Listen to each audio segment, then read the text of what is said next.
அனைவருக்கும் வணக்கம்.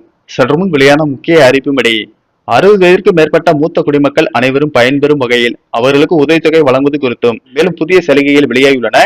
இதை பத்தி விரிவாக நம்ம வீடியோல பார்க்கிறோம். வீடியோவை கடைசி வரைக்கும் ஸ்கிப் பண்ணாம பாருங்க. வீடியோக்குள்ள போறதுக்கு முன்னாடி இந்த வீடியோ லைக் பண்ண பிரஸ் பண்ணுங்க. இப்போ அந்த சேனலுக்கு முதல்ல வரீங்கன்னா சப்ஸ்கிரைப் பண்ண பிரஸ் பண்ணுங்க. அப்படியே பக்கத்துல இருக்கக்கூடிய பெல் ஐகான் பட்டனை பிரஸ் பண்ணுங்க. வாங்க வீடியோக்குள்ள போகலாம். நாடு முழுவதும் மத்திய மாநில அரசுகள் 60 வயதிற்கு மேற்பட்ட மூத்த குடிமக்களுக்கு என்று பல்வேறு வகையான நலத்திட்டங்களை செயல்படுத்தி வருகிறது. வங்கிகள், தபால் நிலையங்கள், ரேஷன் கடைகள், ரயில் பயணம், பேருந்து பயணம், கோவில்களில் சிறப்பு தரிசனம் செய்வதற்கும் சிறப்பு சலுகைகள் அறிவிக்கப்பட்டு வருகிறது. மேலும் ஓய்வூதியம் சார்ந்த திட்டங்கள் சலுகைகள் வெளியிடப்பட்டு வருகிறது.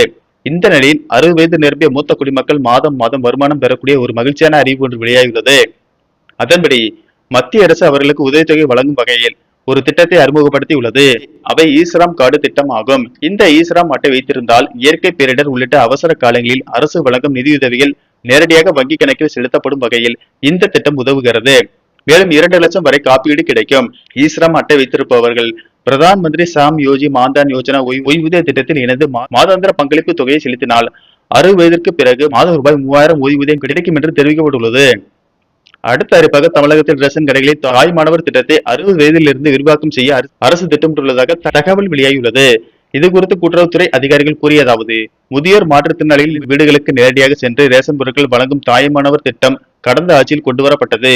புதிதாக ஆட்சி பொறுப்பேற்றுள்ள தவிக அரசும் இத்திட்டத்தை தொடர்ந்து செயல்படுத்தி வருகிறது. தற்போது 70 வயதிற்கு மேற்பட்ட முதியவர்கள், மாற்றுத்திறனாளிகள் என சுமார் 20 லட்சம் பேருக்கு இத்திட்டத்தின் கீழ் வீடு தேடி ரேஷன் பொருட்கள் வழங்கப்பட்டு வருகின்றன. இந்நிலையில் முதல்வர் விஜய் அறிவுறுத்தலின்படி 60 வயதிற்கு மேற்பட்ட முதியவர்கள், மாற்றுத்திறனாளிகள், கைம்பெண்களும் பயன்பெறும் வகையில் இத்திட்டம் விரிவாக்கம் செய்யப்பட உள்ளது. மேலும் மகளிர் உரிமைத்தொகை பெற்று வரும் 60 வயதிற்கு மேற்பட்ட மூத்த குடிமக்கள் புதிய மறுசீரமைப்பு நடவடிக்கையின் கீழ் முதியோர் உதவித்தொகை என்ற திட்டத்திற்கு மாற்றப்படுவார்கள்.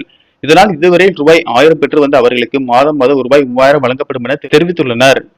அடுத்த அறிவிப்பாக பிரதம மந்திரி ஸ்ராம் யோகி மான்தான் என்ற திட்டம் செயல்படுத்தப்பட்டு வருகிறது. இது முறைசாரா தொழிலாளர்களுக்கான பென்ஷன் திட்டம் ஆகும்.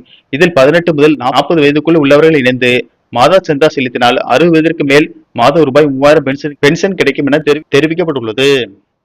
நன்றி, வணக்கம்.